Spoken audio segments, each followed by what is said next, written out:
This is kind of a reminder of what we're looking for. A little silver,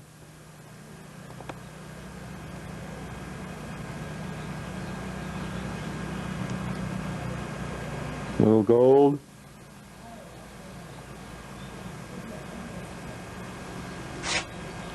and what we usually find is lots of coins. Hopefully pay the gas. These are my unusable pennies. To all the other junk,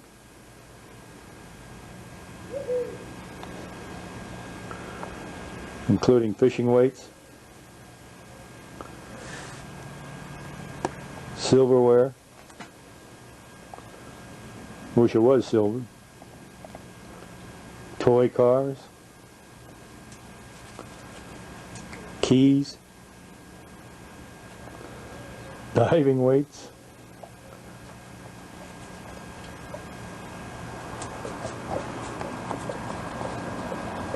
an occasional piece of dangerous stuff.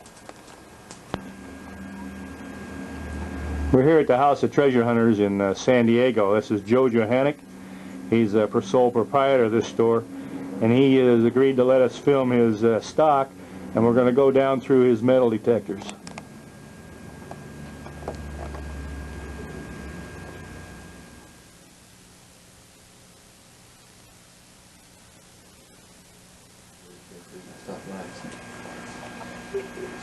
These are Joe's metal detectors. We're going to start at the far end and with Fisher and work back this way.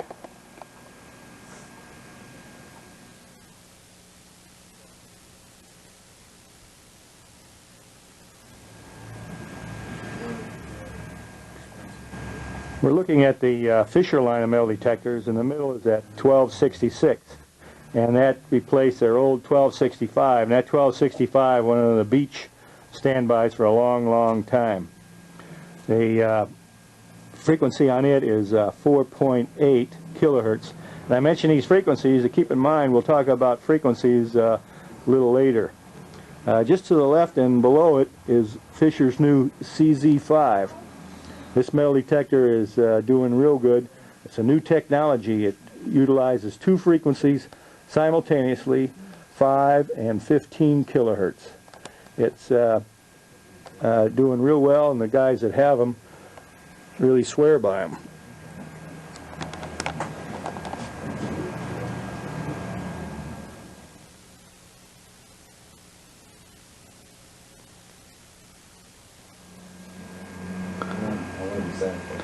Now we're looking at the White's line of detectors. White's is the largest company in Sweet Home, Oregon. And in the middle there is their new Spectrum. And that Spectrum replaced the older Eagle, pretty much the same with a lot of improvements. These things are a lot of fun on, for instance, on U.S. coins. They'll tell you what coin it is and how deep it is. If it's a different target, it'll tell you where in the metal spectrum it falls. By the way, all these machines we're talking about all have automatic ground tracking and balance and discrimination. Discrimination, of course, lets you know if a target's iron. We don't want to dig any iron targets usually. The long coil is the Bigfoot, and I use a Bigfoot with an Eagle quite a bit as a beach sweeper. 19 inches long, and you cover a lot of ground real quick on the beach. It doesn't quite go as deep as some, but it handles the mineralization well, and on fresh targets, when you want to get rid of when you want to beat those beach machines in there, it really works good.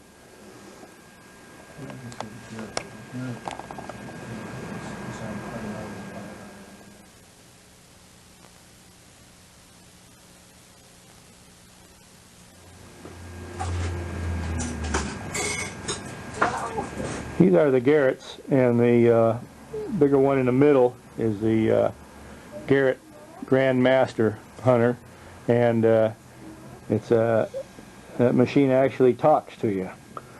Pretty high-tech stuff.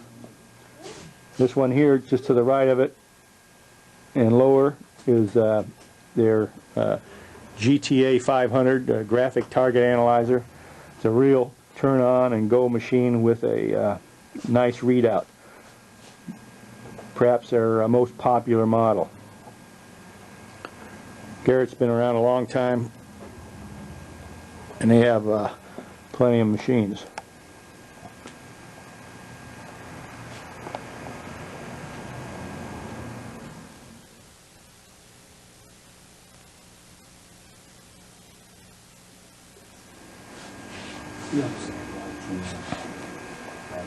What we're looking at now in the middle is Tesoro Bandito.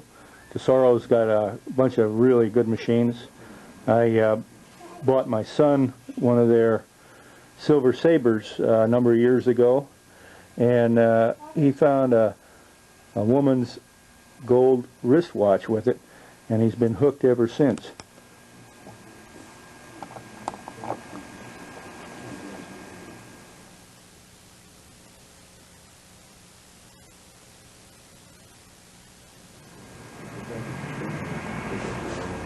Just to recap, the Garretts are all mostly 6.5 and 7 kilohertz frequency range.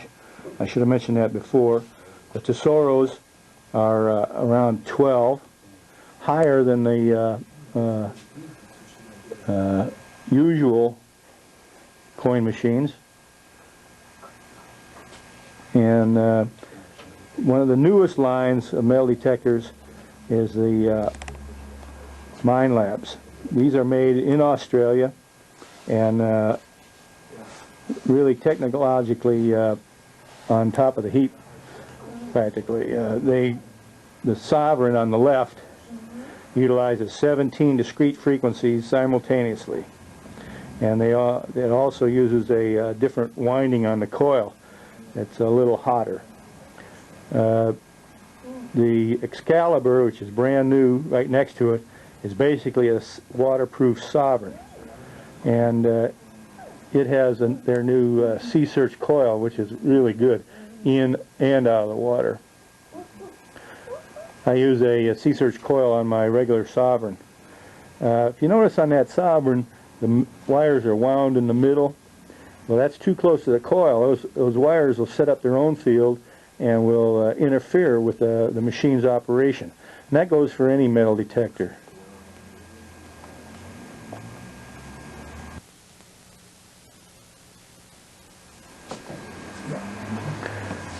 Here's some examples of scoops used on the beach. Obviously the ones with the longer handles are for in the water, and the shorter handles in the shallower water and up on the dry sand. The two smaller ones in the foreground are a push type, and they take up a lot less space for packing and whatnot, but the shorter handle one standing up in the background with the angle, that's the easiest type.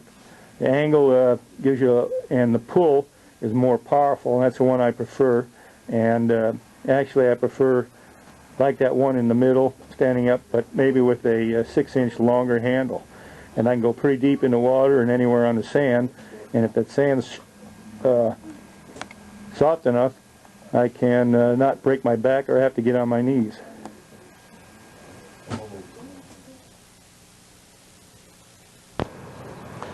The best times to hunt. Obviously, the first one is the summer on fresh targets. This is actually the summer beachgoers are the source of all our targets, really. And when we hunt in the summer, we're on fresh targets. They're closest to the surface, and they are the easiest to recover. Here in Southern California, unfortunately, the high tides and the minus tides during summer fall early in the morning between 1 and 4 a.m. Then the low tide switches over to afternoon in September through March. Again, most jewelry is lost in the water. So what we really want to do is hunt on the swimming areas at low tides, which means getting up early in the morning and during the summer. But sometimes that's really worth it. My favorite time to hunt is early fall before the storms, in October, November. That's when you have the afternoon low tide, so you can walk on the swimming areas. Storms have not moved the targets yet. They're still there. People are back in school, back at work. Beaches are empty and the weather is gorgeous. That's my favorite time. Perhaps, however, the most lucrative time is in the winter time, when the winter storms tear up the beaches. And what we're looking for is frontal passages and high tides followed by the minus tides.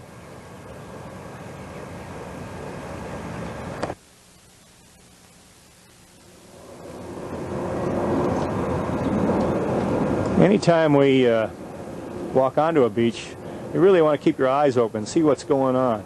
Are beach cleaning machines dumping somewhere? Are there any rocks showing? Check the unique.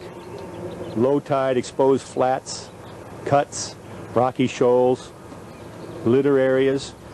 They indicate where parties have been. People at night drinking beer tend to lose a lot of stuff. Obviously you want to check beach entrances. People approach these and they play around with their towels, getting out their car keys and so on, drop lots of stuff approaching entrances when they leave. Also, if there is a bathroom there, same thing. People go to the bathroom off the beach a lot.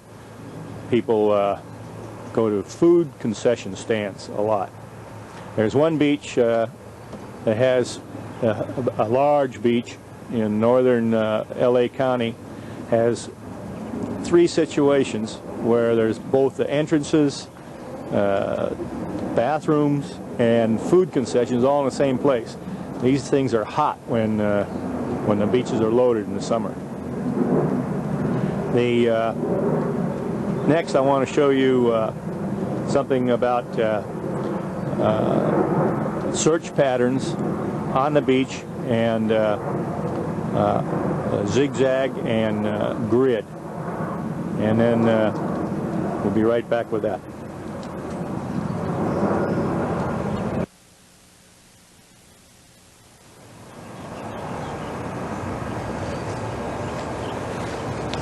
These lines, a little rough, but indicate on a beach water line, possibly at low tide, high water line, high tide water line, and this red line indicates kind of a berm that is present at quite a few beaches all the time, especially if the beach has a pretty good slope down into the water here. I show that because people sit on these things and lose a lot of stuff, so it's always lucrative. You want to check within a couple feet of this. Also, the beach cleaning machines can't get on the lower side of this. And when I come onto a beach and I decide that I want to check this section here, I use a zigzag, similar to this.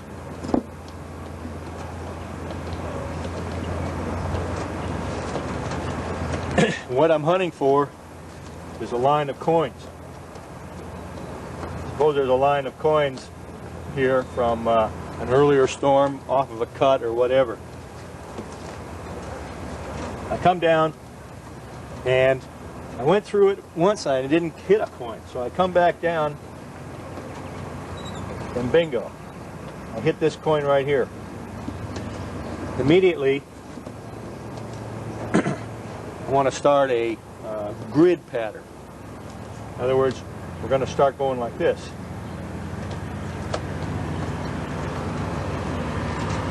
Bingo, got this one. Okay, a couple of things, no coins, it petered out. Go back to your original hole and start going back the other way. Bingo. Be sure you don't forget to go back the other way when the line of coins or targets ends going the other way.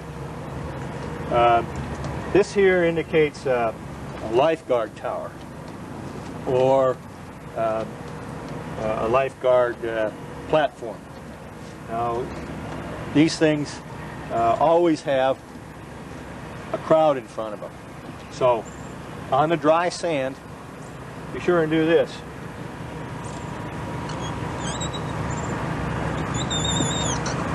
Grid in front of that lifeguard tower in the dry sand. This can be very lucrative. This idea came from late John Williams and was told to me by Hoss Blackman. And I had been doing it, but I hadn't realized exactly why I'd been doing it. So this is a very good technique also.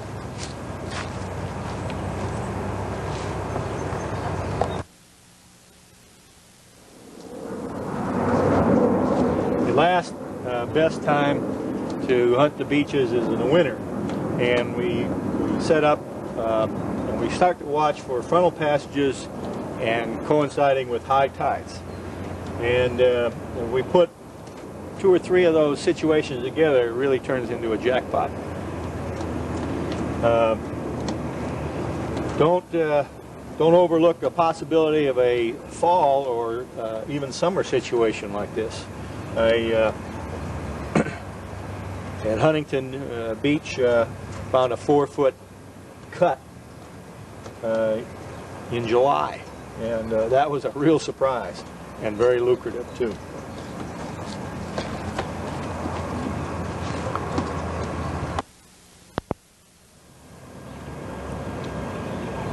In this segment, we're going to talk a little bit about weather and how to tie things together to, again, trying to optimize our chances.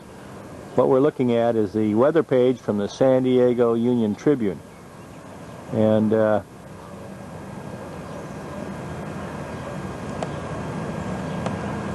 you can see,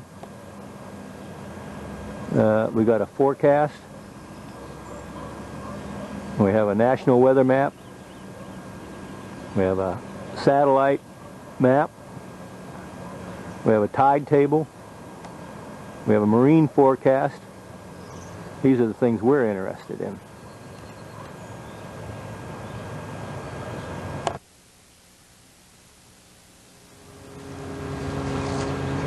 This is one of my favorite weather pages. It's from Friday, February 5th, '93. And you can see there's a little bit of frontal activity going on in the San Diego neck of the woods. Forecast calls for considerable clouds will move inland over Southern California today as a cold front moves inland from off the coast. This map shows the weather front past San Diego, but it's also for 11 a.m. on that morning. The satellite map shows is a picture taken the day before and shows the frontal passage approaching Southern California. The tides for today at 7:39 a.m. is a 7-foot high. That's 7.0. That's 7 feet above mean or average tide. And then the following tide at 2:37 p.m. will be a minus 1.6 low. So there's a 8.6 foot difference. Now if we get a push from the wind in this frontal passage, it'll be a lot more dramatic on local beaches.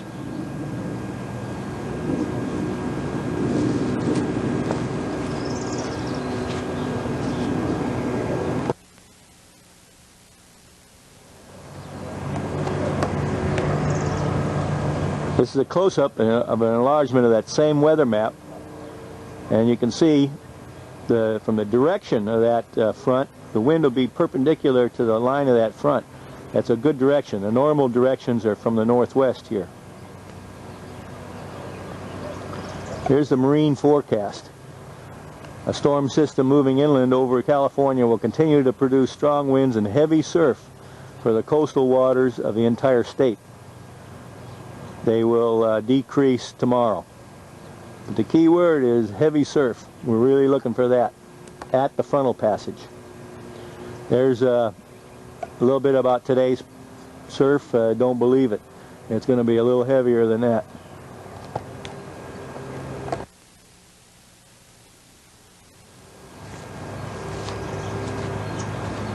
So in this situation, we want to be there at high tide, which is 7:39 a.m. at 7-foot high tide.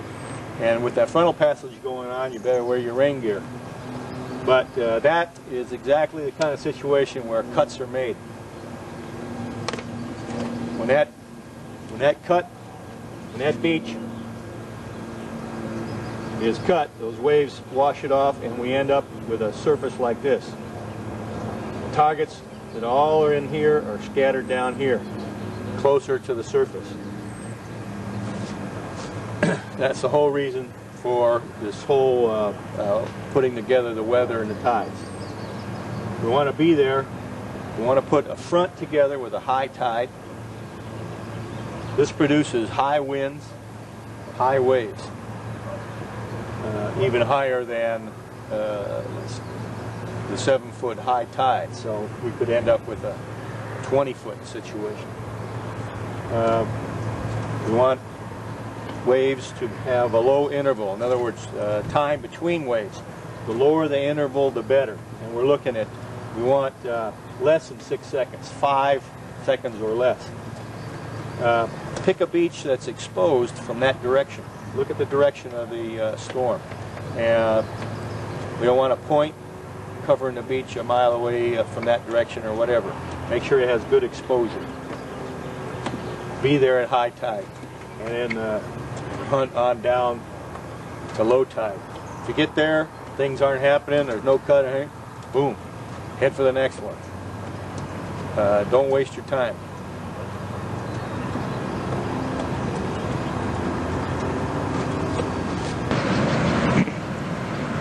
This is Sunday, March 6th, Mission Bay, San Diego. We just had a frontal passage, and I came down here hoping to find a cut. There is no cut. The timing was off, and the frontal passage wasn't that ferocious. However, you can see that from my last visit here, there is a lot of sand, and it has been removed. I'm going to pan around here and show you the beach as it goes. You notice it's about 12:30, and there's a minus 0.6 tide right now, a low tide. And I think as long as I'm here, I'll give it a try. If I do any good, I'll put that on too.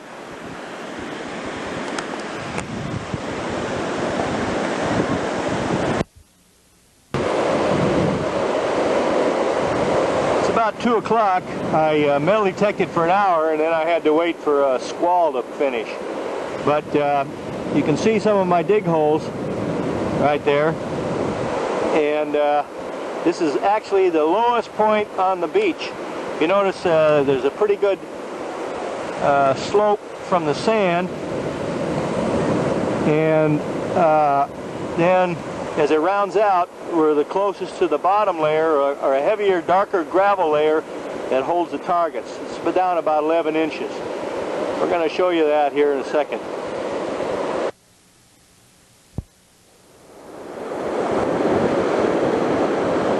Okay, I'm going to dig a hole here and show you the layers of sand. You notice the rings? That's another tide coming in. Every time you see it, it's like a ring on a tree. Sand's pretty tarred here. Get down here real quick.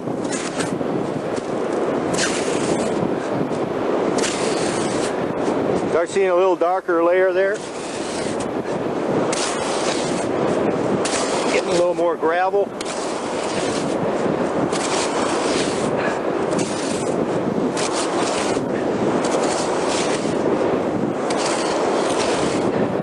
See the gravel down there? Get down into the water.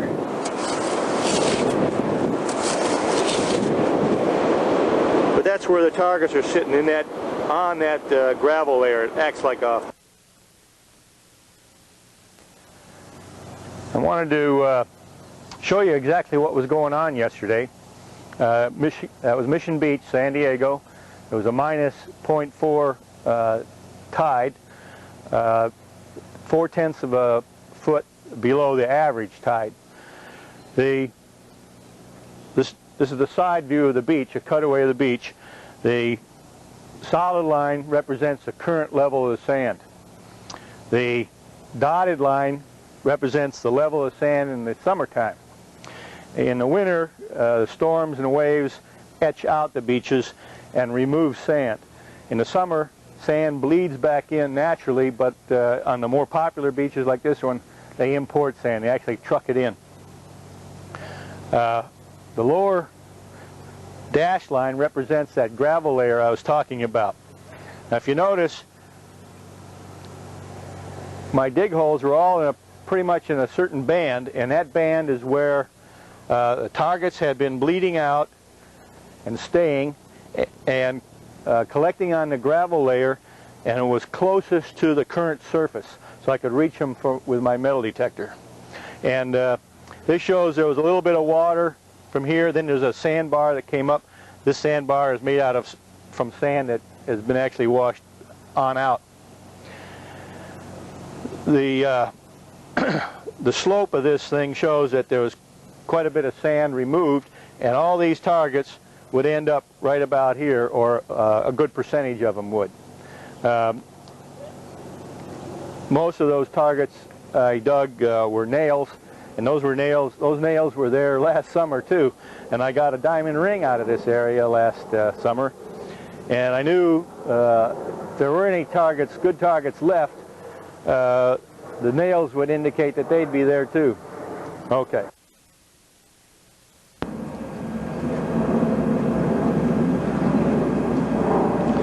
I saw this in the Sunday paper, and Saturday paper actually, on the San Diego Union Tribune. It's an excellent description of a riptide.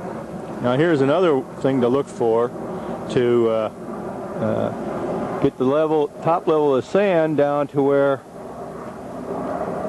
you can reach those targets sitting on the gravel or harder levels. We'll take a look at that for a second, then I'll describe it in further detail.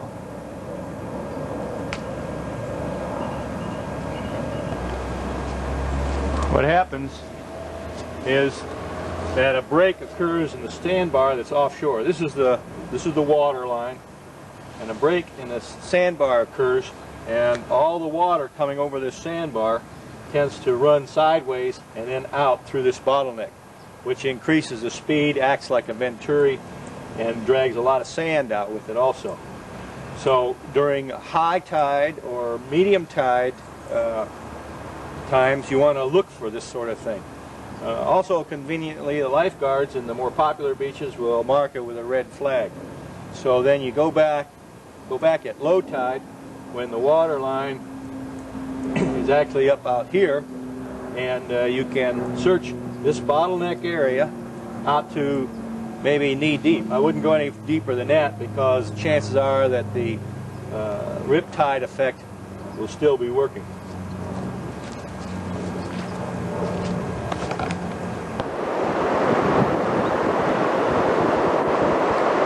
This is North Torrey Pines State Beach, and we're going to go down there, and I want to talk about the rocks that are on that beach.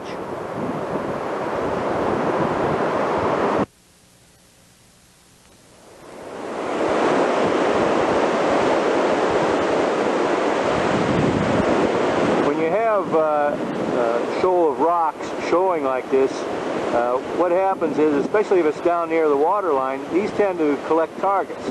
And it's a very good area to check.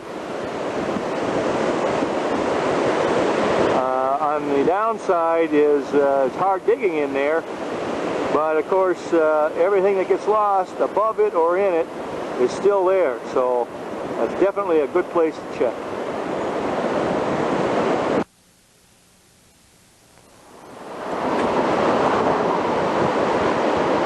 We're still at North Torrey Pines, but I wanted to show you a good example of a riptide right in the middle of the picture there. You can see the color of the water different. It's a little deeper there. There's a break in the surf line.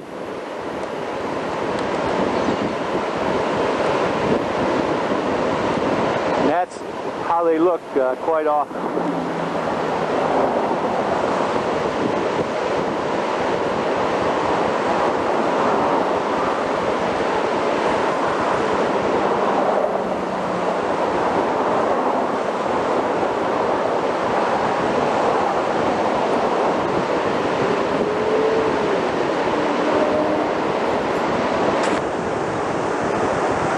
This is Imperial Beach.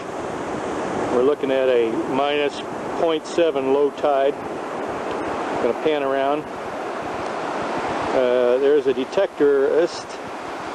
I'm going to zero in on her and see if you can think about some of her technique. That coil should be as parallel to the ground as possible. Get maximum utilization out of that metal detector. Notice she had boots on. Hopefully those boots don't have any steel shanks in them.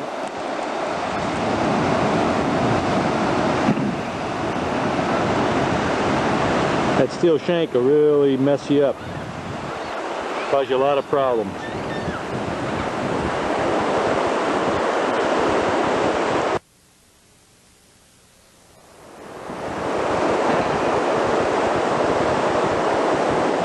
We're looking at an older cut.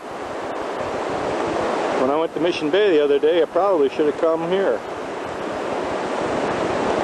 But all those targets from that cut are right in our viewfinder right now. They're all spread out on down. No telling how deep.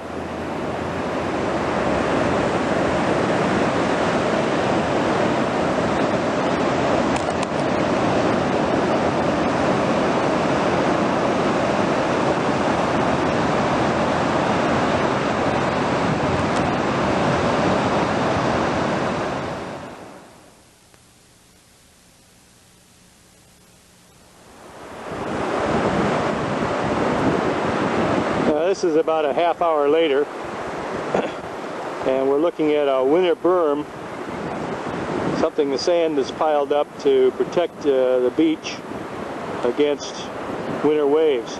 This happens to be Coronado. I'm going to pan around. You can see that the tide is still pretty low, although it may be coming in just a little bit.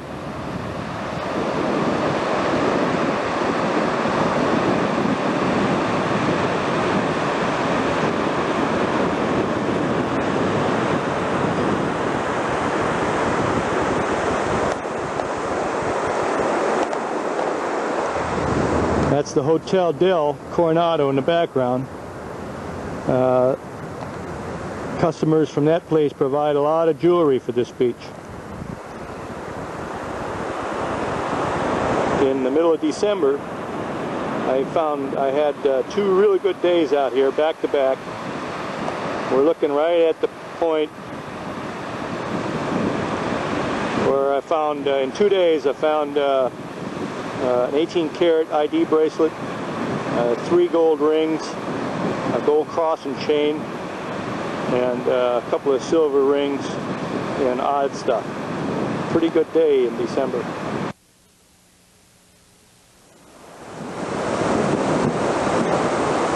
It's about an hour later. All I found is a little junk ring with a piece of glass in it. I wanted to stop here. I'm down in front of the Hotel Del. And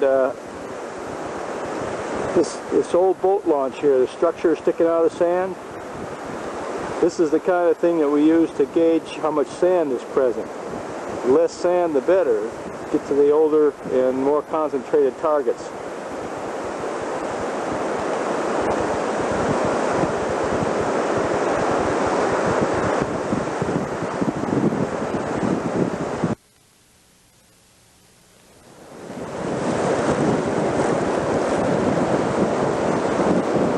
Closer to this old boat ramp, we can see how it's sticking out of sand, which indicates that there's quite a bit of sand removed.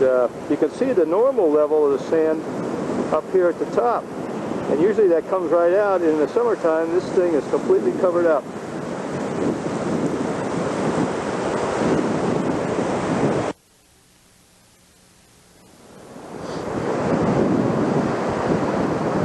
This is a debris pile left over from one of the rakes, one of the big machines that clean the beach. If there were any chains in the top couple inches of sand, I guarantee you it's in this pile. It's worth a try.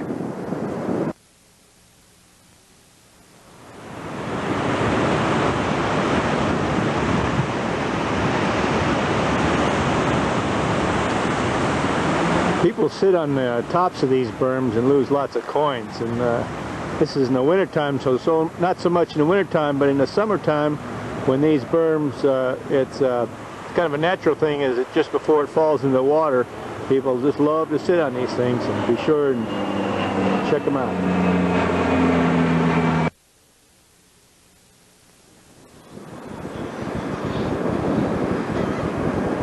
Don't neglect the entrances to the beaches and the heads and food stands.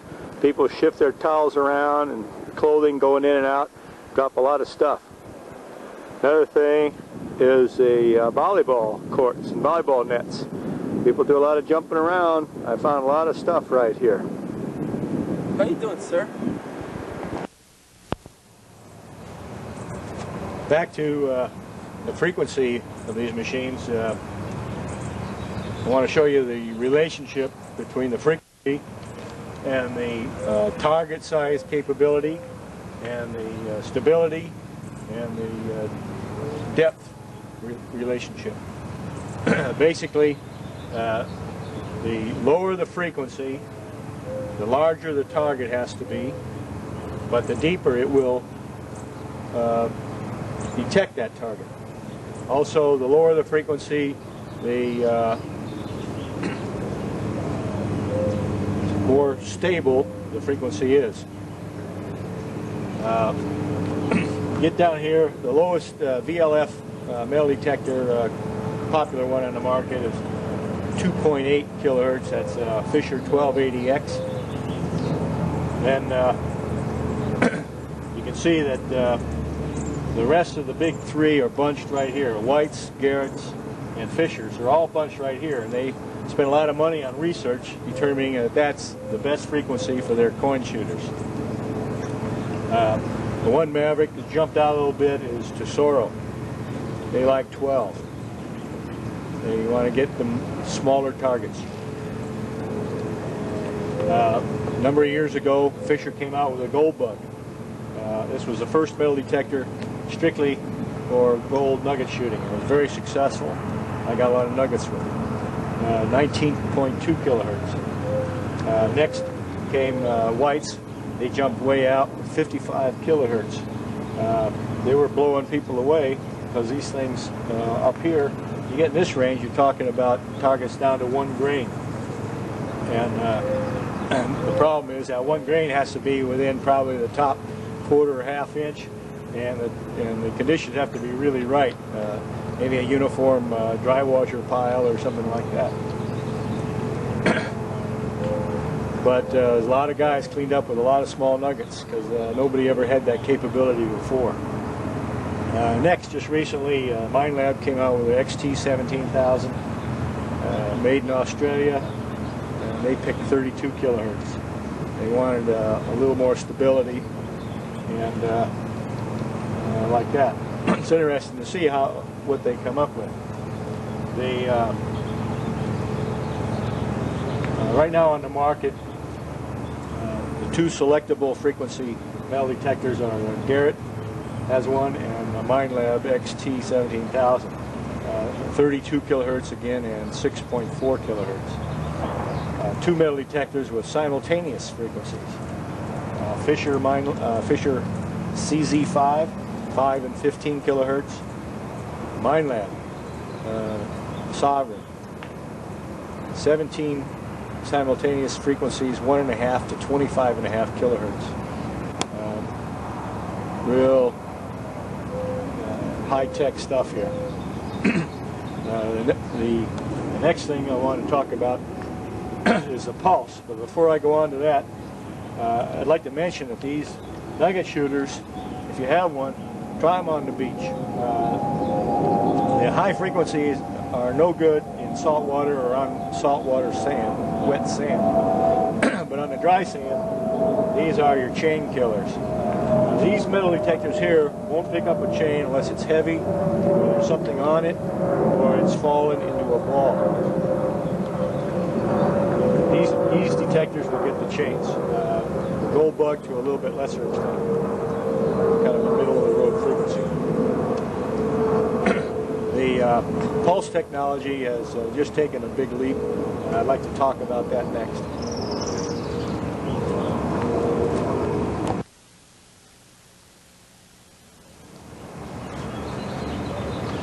All the metal detectors we've been talking about so far have been VLF frequency metal detectors, very low frequency. A couple of years ago, White's came out with their new Surfmaster pulse induction machine. They've had pulse machines out for a long time, but the readouts have been in the form of a rattler or a little vibrator that you had to feel, and to a lot of people that was a little bit foreign, and they were strictly in the water machines too, so it was kind of a limited market that way. But they come up with a new circuit, and they've made this machine act like a VLF machine, and so you can pick this up and turn it on and be instantly comfortable with it. Very simple. It's waterproof, and they've given it several features. For instance, you can mount the box up here or down here. I really like it up here for balance. It helps you balance the other end, much easier to swing. Also, they put a nice Velcro thing on here, so it really attaches to your arm well and becomes an extension of your arm. In the water, especially in the surf or whatnot, you don't want any wires moving. That creates noise and wear and tear. So having the box up here, you notice I've got these wires taped up pretty good. It makes it great. Just pick it up, turn it on, and go. No problems. Naturally, the earphones are integrated in one piece. This was the original coil.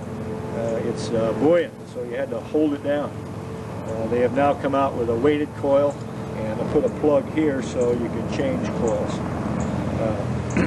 This machine and the MineLab Sovereign are the depth champs in Southern California high mineralization.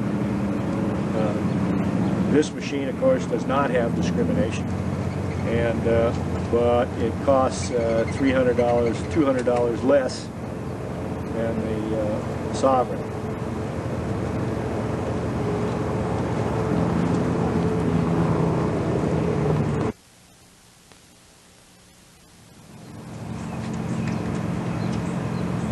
Hope you've enjoyed this video and learned something. Nobody talks about frequencies, for instance, and that really is the central theme of a metal detector. After they pick a frequency, then it's just a matter of hanging the bells and whistles, but any metal detector still has the limitations of that frequency.